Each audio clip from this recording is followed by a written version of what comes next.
Aragón cuenta con una generación joven muy preparada y con muchísimas ganas de avanzar, pero su futuro está lleno de cuestiones, que en este vídeo las vamos a conocer. ¿Qué es lo que más te preocupa del futuro? Te diría encontrar una vivienda y poder separarme ya de mi familia, que no es que no los quiera, La situación actual, de laboral y todo.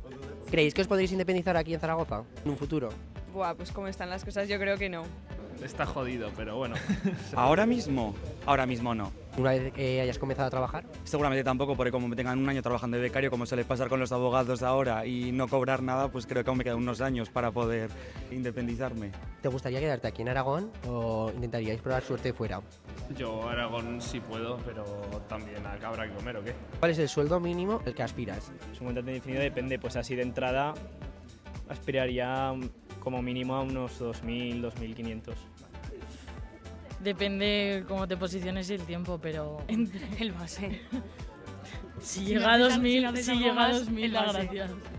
Después de lo que hemos escuchado y el estudio realizado por la Universidad de Zaragoza, nos damos cuenta de que el futuro de los jóvenes en la capital aragonesa es todo una incógnita. ¿Y a ti, qué es lo que más te preocupa de tu futuro? Déjanoslo aquí en comentarios y si quieres saber más sobre el estudio, no dudes y pincha en la noticia.